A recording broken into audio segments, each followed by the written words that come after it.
Hello and welcome to the channel. I'm Annie, this is Stanley, and we're here to talk about books.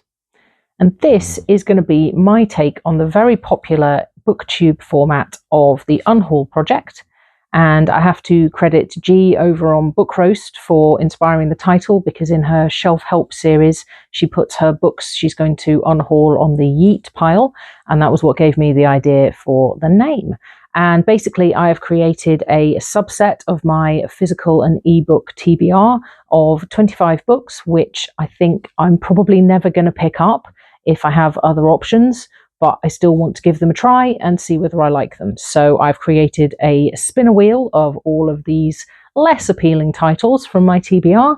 And when I run out of my main TBR in each month, I'm going to switch to this project and I'm going to select a book, give it 50 pages, and then decide whether to read it or yeet it.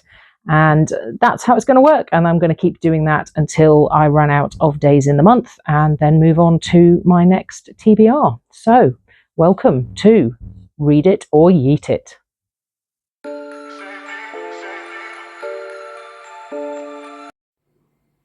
Oh, hi Stanley. You're over here today with Tad, Todd and Tucker. Fair enough. And what is next?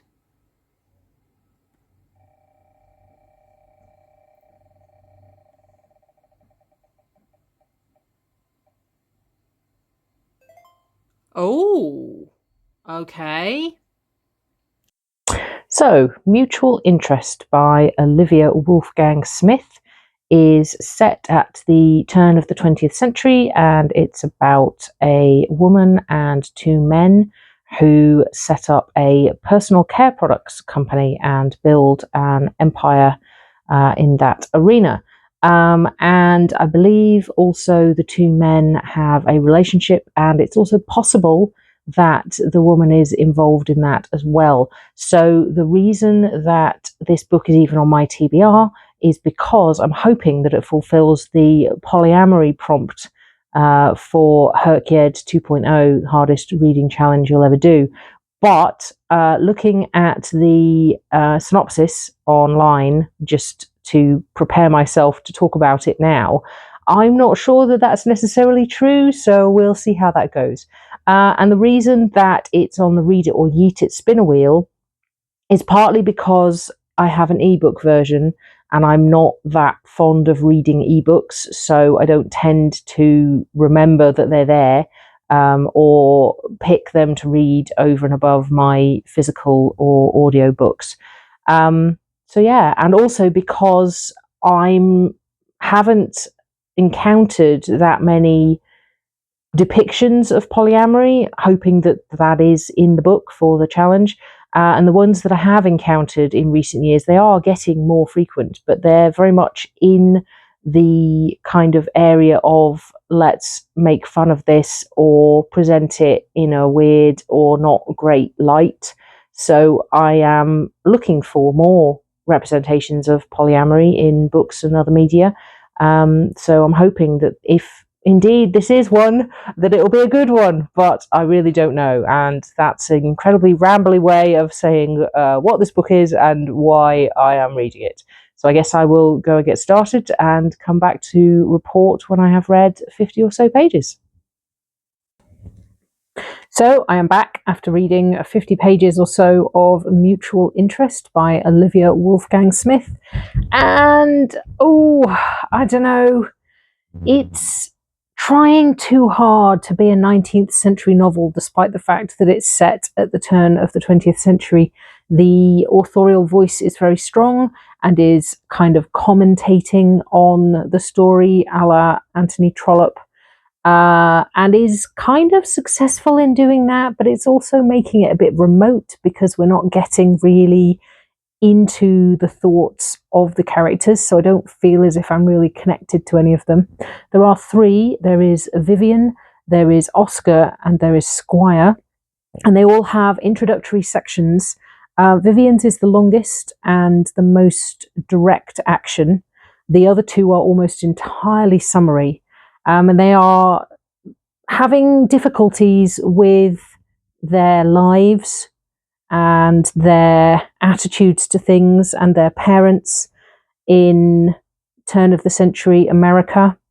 And they are, I'm assuming, all going to come together in New York at some point, but that hasn't happened yet. So by the end of 50 pages, it feels as though we've had an awful lot of setup and a lot of background summary, and I'm still waiting for the book to start. And I'm kind of persuading myself out of reading it, even as I'm talking.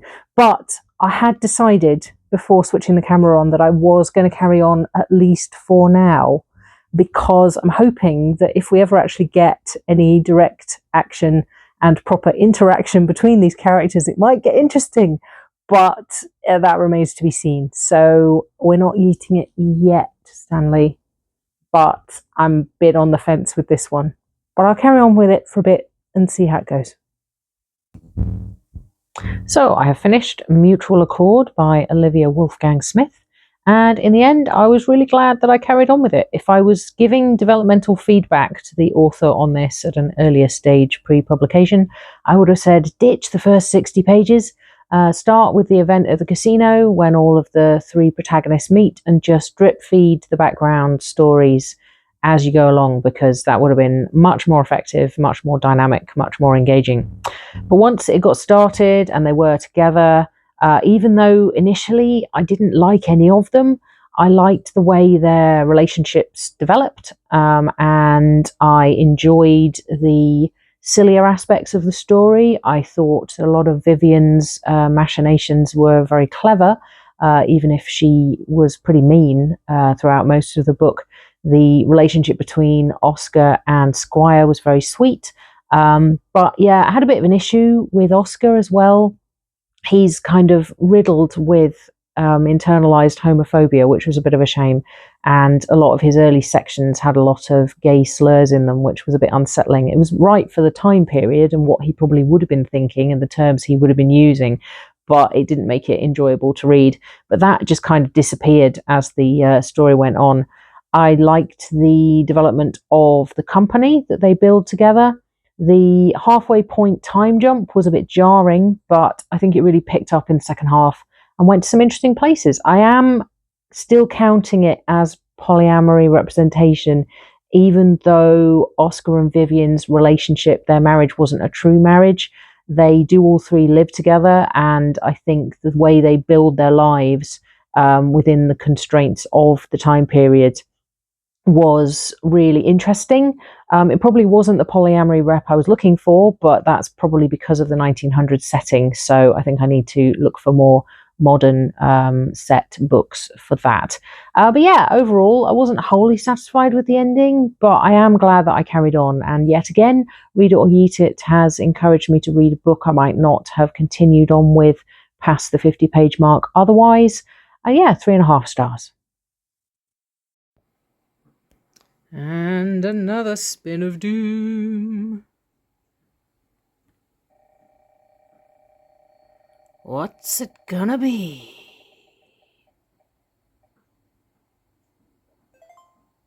Okay, I'll take it.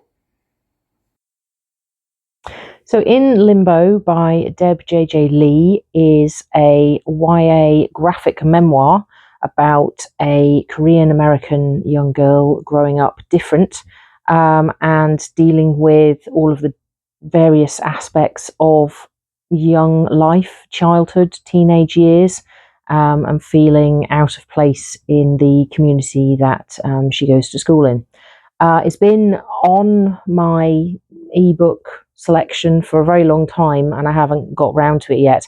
I do keep graphic novels and comics on my phone to read when I'm going on journeys or just out and about and I want a book and I don't want to have to carry one. And yeah, I haven't really been reading the comics recently, so that's why it's on the Read It or Yeet It spinner wheel. It's also a priority read for me because it's going to fulfill part of the award season bingo square for Herkyard 2.0, where you have to read books that were nominated for awards, and this one was. So I thought that would be useful. One of the reasons I guess that I haven't kind of picked it up is partly because I haven't been reading comics and graphic novels that much. Also because I'm worried that with it being a memoir, and it being about a young girl struggling with various things, I thought it might be a bit depressing or a bit sad. But we'll see.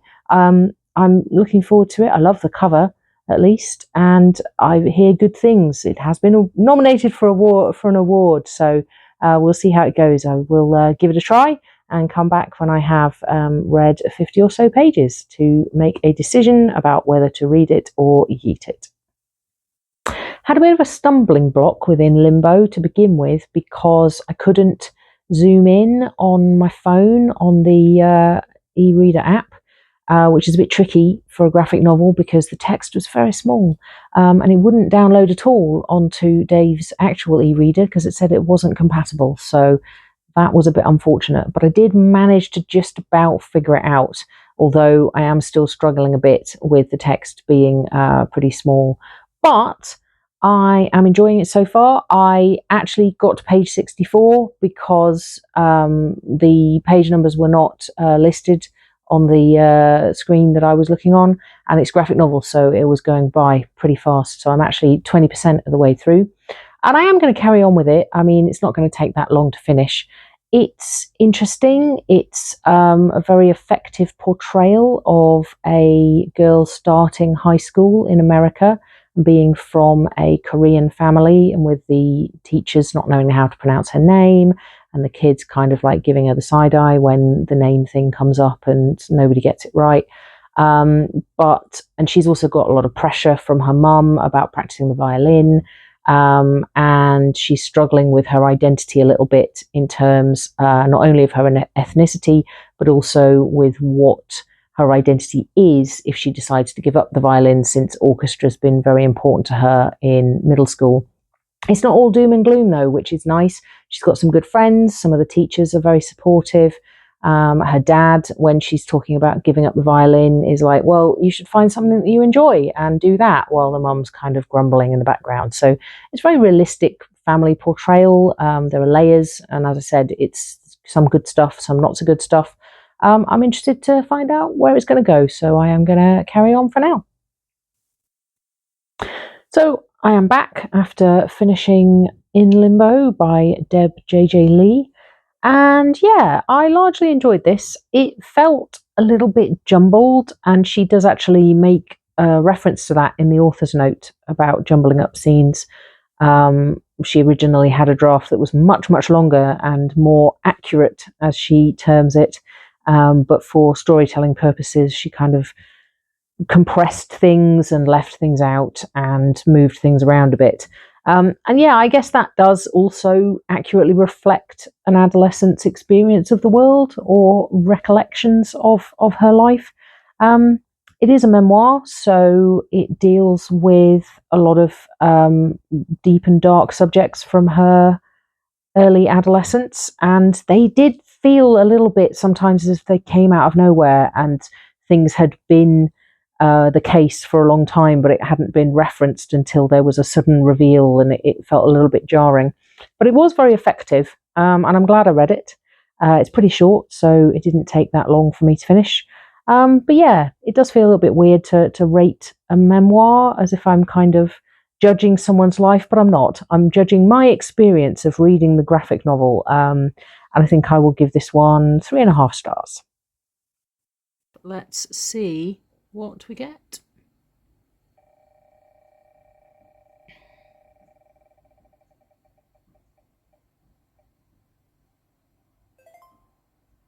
Interesting. Okay.